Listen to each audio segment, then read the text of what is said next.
Bismillahirrahmanirrahim. Assalamualaikum warahmatullahi wabarakatuh. Yang menjawab salam saya doakan semoga selalu panjang umur dalam urusan ibadah. Yang menjawab salam saya doakan semoga selalu dilimpahkan rezeki yang halal dari Allah Subhanahu wa taala.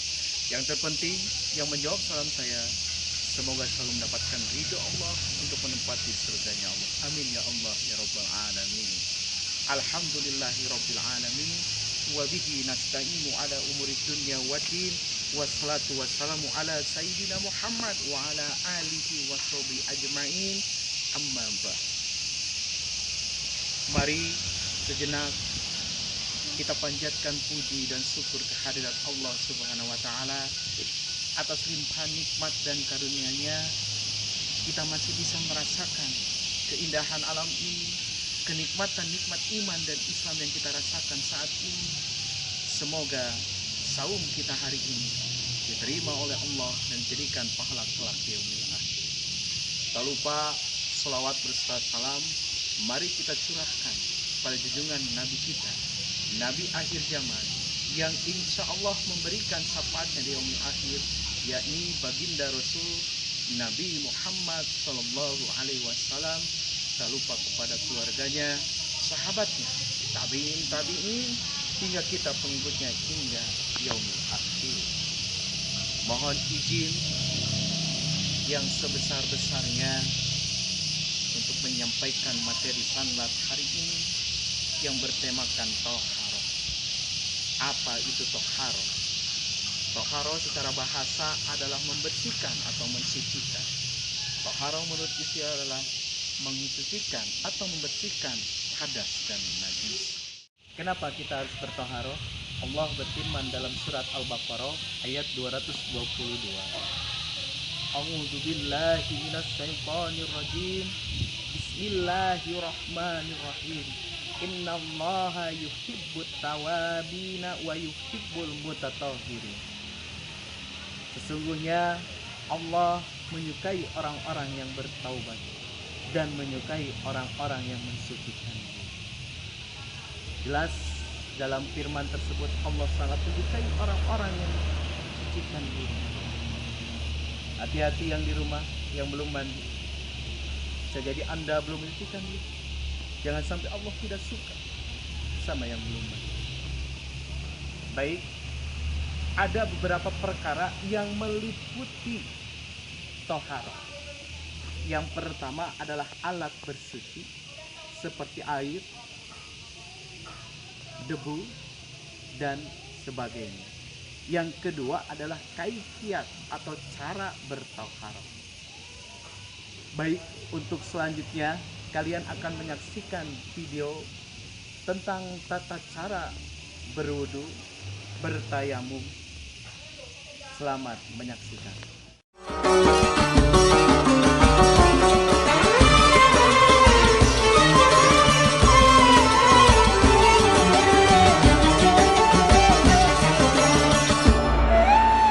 Bismillahirrahmanirrahim. Assalamualaikum warahmatullahi wabarakatuh. Alhamdulillahirabbil alamin wa bihi nasta'inu ala umuri dunya waddin. Wa sallallahu wasallama ala sayyidina Muhammadin khatamin nabiyyin wa alihi wa sahbihi ajma'in wa la haula wa la quwata illa billahil aliyyil azim. Pemirsa channel 164 yang dirahmati Allah,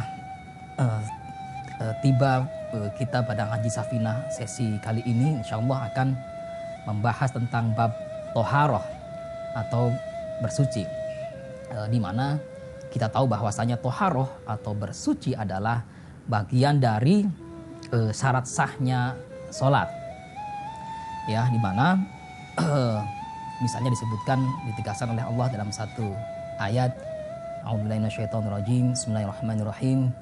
Innallaha yuhibbut tawwabina wa yuhibbul mutatahhirin. Allah menyukai orang-orang yang bertaubat, juga menyukai orang-orang yang mensucikan dirinya. Nah, bab tentang toharah ini adalah menjelaskan bagaimana kita ya mengupayakan untuk bisa suci dari hadas maupun juga suci dari najis, baik badan kita, pakaian kita maupun juga tempat yang kita gunakan untuk ibadah. Ya, dalam hal ini adalah tentu ibadah salat. Ya, thaharah merupakan syarat sah ya untuk kita menunaikan salat kita. Nah, di antara alat yang bisa digunakan untuk thaharah atau sesuci adalah air, ya, air yang suci dan lagi mensucikan atau tohir mutahhir. Nah, bagaimana misalnya jika tidak ada air, ya, karena kekeringan, lama tidak turun hujan misalnya, ya, atau seseorang yang sedang sakit, ya, sehingga kemudian ia tidak bisa menggunakan air untuk bersuci. Maka yang kedua, alat yang bisa digunakan untuk bersuci adalah debu, ya, debu yang suci, debu yang tidak mustakmal, ya. Yang ketiga adalah juga yang bisa digunakan untuk bersuci adalah alat yang bisa untuk menyamak, ya, yang itu kesat, ya, yang itu bisa digunakan juga untuk menghilangkan kotoran-kotoran ataupun najis. Yang keempat adalah batu, ya, batu yang kasar, yang kesat, yang sekiranya bisa membersihkan kotoran-kotoran ataupun najis, ya. Atau pada saat ini, pada zaman ini kita kenal dengan tisu misalnya, kertas, ya, atau kain, ya, yang sekiranya bisa membersihkan kotoran-kotoran atau najis. Maka itu pemirsa Chandra 14 yang dirahmati Allah, kali ini kita masuki ke bab tentang hal yang bisa digunakan untuk bersuci, ya. Faslun, adapun satu fasal, syurutu ijza'il hajari, ya, syarat batu yang bisa digunakan untuk bersuci, ya. Thamaniyatun, itu ada 8. Yang pertama, ayyakuna bisalasati ahjarin, ya, hendaknya menggunakan 3 buah batu, ya. 3 buah batu, bisa batunya memang 3, bisa juga satu batu yang persegi 3, sehingga bisa digunakan sebanyak 3 kali untuk mensucikan najis. Itu yang pertama. Kemudian wa ayyungkiyal mahallu, ya, najisnya itu tidak keluar dari tempat keluarnya najis, ya, atau tidak meluber ke mana-mana, ya, sehingga kemudian tidak merepotkan untuk membersihkan dengan batu atau juga dengan tisu. Wa ayyajifa an-najasu, dan adapun najis itu belum kering, ya, karena kalau sudah kering itu akan sulit untuk dibersihkan dengan batu ataupun dengan tisu. Itu harus menggunakan air yang suci lagi mensucikan. Wala yantaqila, ya, wala yantaqila, ya, najis itu belum berpindah ke tempat lainnya dari tempat keluarnya kotoran itu. Wala yatra'a alaihi akharu, dan juga najis itu belum bercampur dengan barang lainnya, ya. Nah, sehingga jika sudah bercampur dengan barang yang lain, maka harus dibersihkan dengan air yang suci. Wala yujawiza safhatahu wa hasyafatahu, dan juga najis itu atau kotoran itu tidak keluar tidak melampaui, ya, hasafah maupun juga sofhahnya, ya, di mana tempat keluarnya kotoran itu. Wala yusibahu maun, dan juga kotoran atau najis itu tidak terkena air, karena jikalau sudah terkena air, maka harus sekalian disucikan dengan air yang suci lagi mensucikan. Nah, kemudian yang terakhir, wa antakunal ahjaru tahiratan, bahwasanya batu, bahwasanya tamar misalnya, atau kayu atau tisu yang digunakan untuk membersihkan najis itu adalah barang, ya, adalah batu, adalah tisu, adalah tamar, ya, atau hal lainnya yang bisa digunakan untuk mensucikan, membersihkan najis, yang itu adalah tahiratan, ya, suci, ya, tidak mustakmal, ya. Dan diyakini bisa membersihkan atau menghilangkan kotoran ataupun najis. Nah, saking pentingnya bab tentang toharoh ini, tentang bersuci ini, satu kali diriwayatkan dalam satu sirah nabawi ya, Rasulullah pernah berjalan melewati dua buah pekuburan ya, di mana kemudian Rasulullah menjelaskan ke sahabat yang menemani dalam perjalanannya ya, Rasul melihat dua orang di alam kubur itu sedang disiksa. Ya, yang pertama disiksa karena ia suka namimah ya, suka mengadu domba. Ya, atau hari ini misalnya kita kenal ya hate speech gitu ya, di media sosial begitu marak ya, sehingga orang dengan mudah untuk mencaci maki, untuk menghujat ya, untuk membuat kabar-kabar bohong gitu ya, menfitnah ya, mengadu domba. Nah, maka itu seorang itu disiksa karena sikapnya yang suka namimah. Nah, sementara di kubur berikutnya, seorang yang di kubur berikutnya itu adalah disiksa juga karena ia tidak istinja ya, tidak bersuci ya setelah buang air ya. Maka itu ternyata bab tentang tohar ini adalah penting ya, adalah penting untuk diperhatikan ya oleh kita sebagai umat Islam yang senantiasa memperhatikan kesucian atau kebersihan kita sebagai syarat sah sholat kita. Demikian bab ini ya, al-afu minkum hadanallah wa iyyakum. Wassalamualaikum warahmatullahi wabarakatuh.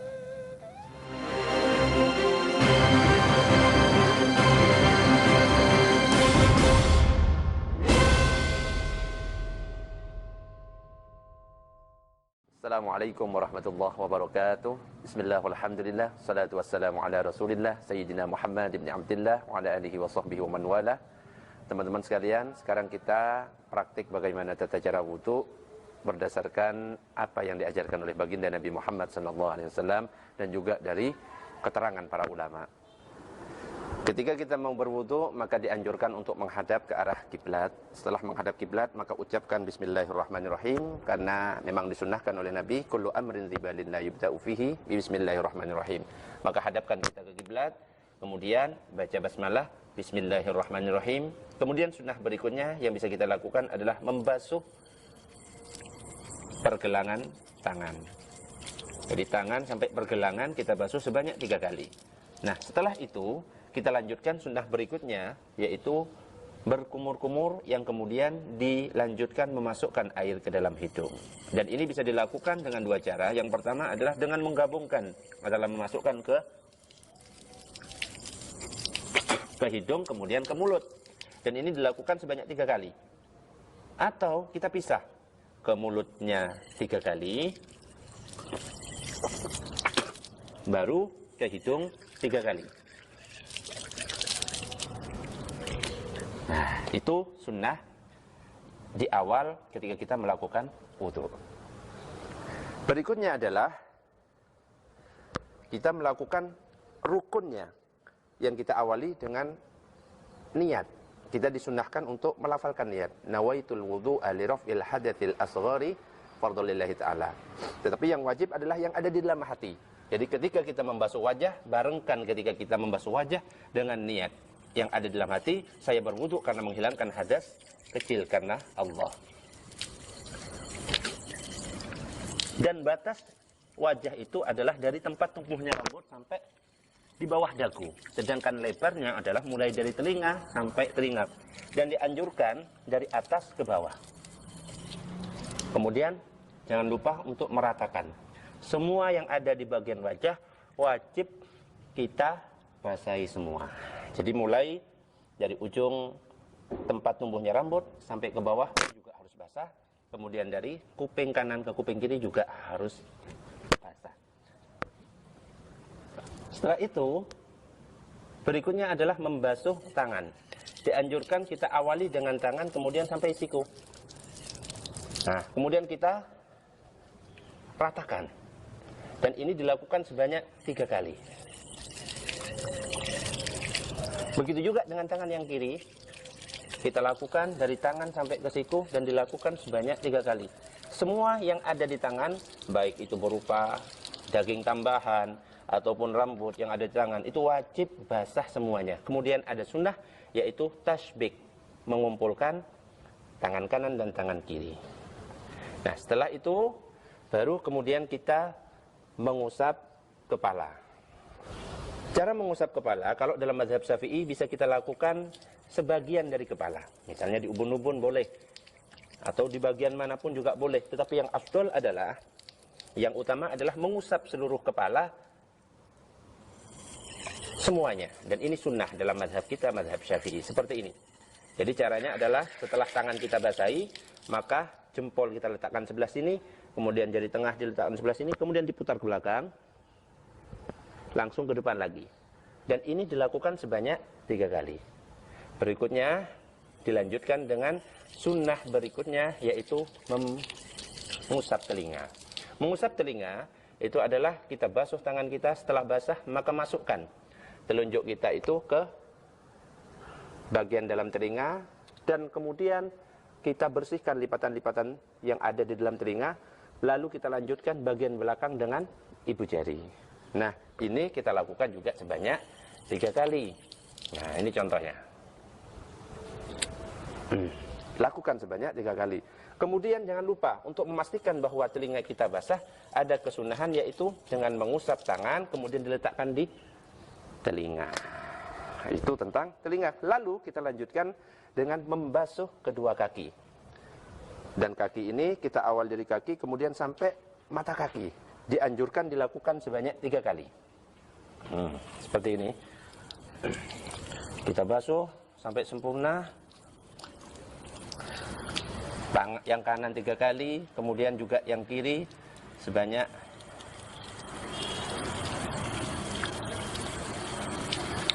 3 kali. Nah, setelah kita basuh 3 kali, ada kesunahan untuk menyela-nyelai dari jari-jari kaki kita. Yaitu caranya dengan menggunakan kelingking kita sebelah kiri, kita awali dari bagian bawah kaki yang paling kanan, kelingking, bagian kelingking. Kemudian lanjut, kemudian ke yang sini, terus sampai ke kelingking sebelah kiri. Kemudian setelah kita berwudu, mulai dari membasuh wajah sampai membasuh kaki, maka ada kesunahan yang bisa kita lakukan, yaitu berdoa. Bagaimana cara berdoa? Berdoanya adalah dengan menghadap ke arah kiblat, kemudian tangan diangkat ke atas, pandangan kita ke arah langit, kemudian berdoa. Asyhadu an la ilaha illallah wahdahu la syarikalah wa asyhadu anna Muhammadan abduhu wa rasuluh. Allahumma ja'alni minat tawwabina waj'alni minal mutatahhirina waj'alni min ibadikas salihin. Kemudian setelah itu disunnahkan membaca solawat dan salam kepada Nabi. Allahumma salli wa sallim wa barik ala sayyidina Muhammad wa ala ali sayyidina Muhammad. Setelah itu tangan diturunkan tapi tetap pandangan ke arah kiblat. Kita berdoa, kita membaca surat Al-Qadar. Sebagaimana disampaikan oleh para ulama, kita baca surat Al-Qadar sebanyak 3 kali. Inna anzalnahu fi lailatul qadar, dan seterusnya. Kemudian setelah membaca Al-Qadar, maka ada doa yang terakhir, sunnah yang keempat ini adalah membaca doa dengan mengangkat tangannya. Allahumma ghfirli dzambi wa wasi'li fi dari wa barik li fi rizki. Kemudian setelah kita selesai melakukan sunnah-sunnah tadi, maka kita masuk ke dalam masjid, kita disunnahkan untuk melaksanakan sholat sunnah wudu dan sholat sunnah tahiyatul masjid. Demikian yang bisa saya sampaikan. Assalamualaikum warahmatullahi wabarakatuh.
kalian menyaksikan ketiga video tadi, di antaranya tata cara berwudu, tata cara bertayammum, dan tadi juga dijelaskan tata cara bersuci dengan batu.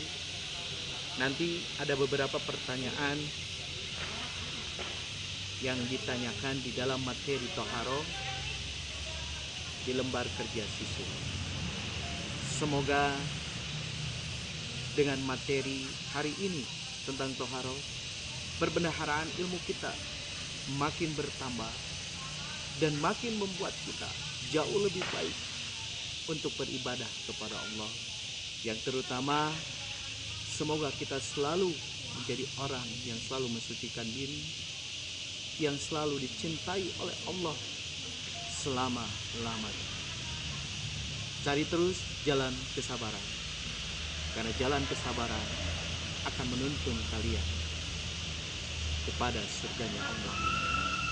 Tutup jalan mengeluh, karena mengeluh adalah jalan menuju neraka. Akhirul kalam, mohon maaf yang sebesar-besarnya. Kesalahan ada pada diri saya. Kebenaran dan kesempurnaan datang dari Allah. Ihdinas siratal mustaqim. Assalamualaikum warahmatullahi wabarakatuh.